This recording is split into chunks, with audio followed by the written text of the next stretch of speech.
Des cliquetis incessants, le bruit de l'eau et du sang qui goutte, un vent glacial qui murmure 1000 souffrances, et un silence presque religieux, brisé par la voix d'une jeune femme.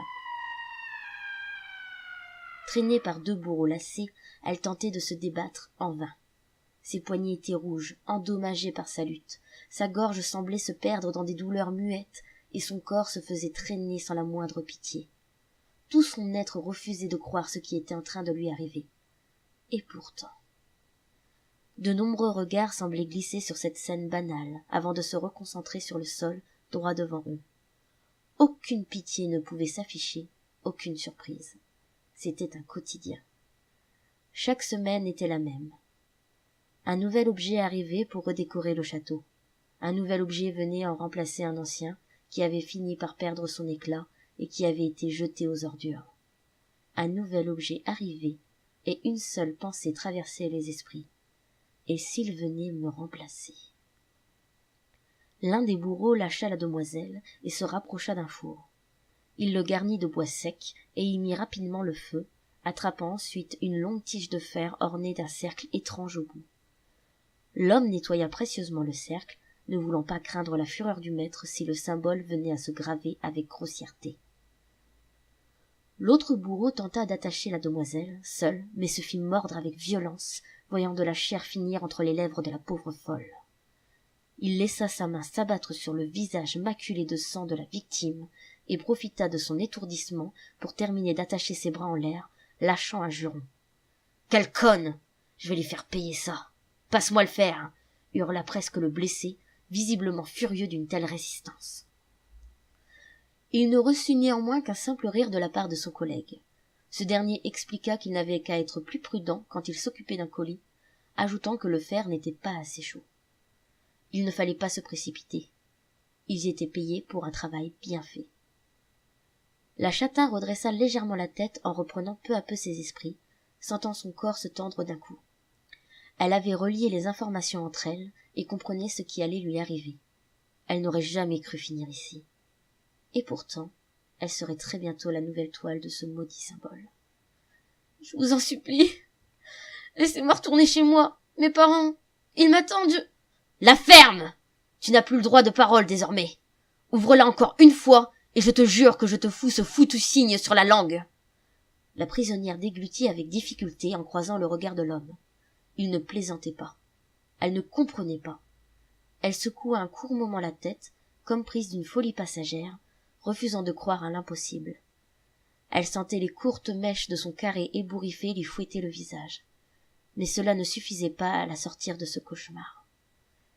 Ses yeux se perdirent dans la pièce à la recherche d'un soutien, ou bien d'une idée pour s'en sortir. Elle put observer de nombreuses cages tout autour d'elle. Il y avait des femmes, plus ou moins en piteux état. Certaines étaient même entassées à plusieurs. Mais elle put également observer quelques enfants. Elle sentit une nausée la saisir en apercevant quelques cadavres qui ne demandaient qu'à être ramassés. Qu'allait-elle devenir? Son esprit tentait de s'échapper dans chaque recoin de la pièce, en vain.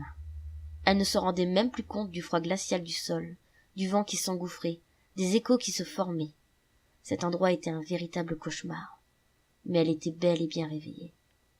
Il n'y aurait rien pour la sortir de là. Elle ne pouvait compter que sur elle-même.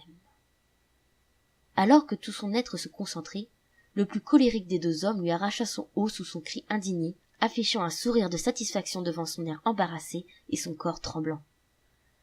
Il hésita une seconde à se satisfaire de ce corps probablement vierge, mais il fut retenu par son collègue. Il n'avait aucun droit de la toucher. Pas tant que leur maître n'avait pas décidé de sa place dans cette maison. Il se contenta alors de lorgner sur sa poitrine avant de saisir le fer chauffé à blanc. Son sourire se transforma en un rictus morbide. Il déclara qu'il allait faire en sorte qu'elle garde une trace bien visible de ce jour et un souvenir bien ancré au plus profond d'elle-même.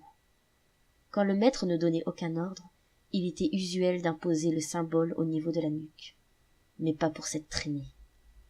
Sans même lui laisser le temps de prier, il appliqua avec violence le métal brûlant sur la peau de sa victime, juste au-dessus de sa poitrine.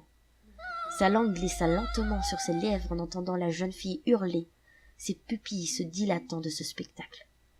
Il pouvait même voir les larmes naître et couler avec lenteur sur son visage déformé par la douleur. Le bourreau retira le fer au bout d'un moment, prenant garde à ce que la marque soit belle. Il était hors de question de la rater. Il balança le fer dans un seau d'eau, un peu plus loin, regardant pensivement la vapeur s'y échapper. Il adorait ce job. Les entendre hurler pourrait presque lui donner un orgasme. Mais lorsqu'il se retourna, ce n'était pas un visage déformé par la douleur qu'il pouvait observer. La prisonnière affichait un regard noir et déterminé. Il faudrait sûrement l'éduquer et lui apprendre les bonnes manières dans cette maison. Il s'en régalait d'avance. « C'est ça. Plus tu te débattras, et plus je prendrai mon pied, ma chérie. Continue. » L'homme ricana et saisit la jeune fille par la tignasse, après lui avoir enfoncé son pied au niveau de l'estomac et l'avoir détachée. Il la traîna un moment et l'envoya finalement au fond d'une cellule vide. Elle ne méritait même pas d'être en compagnie d'autres objets. Il ne savait pas s'il devait espérer la voir mourir de froid, ou bien tenir le coup pour affronter les autres épreuves.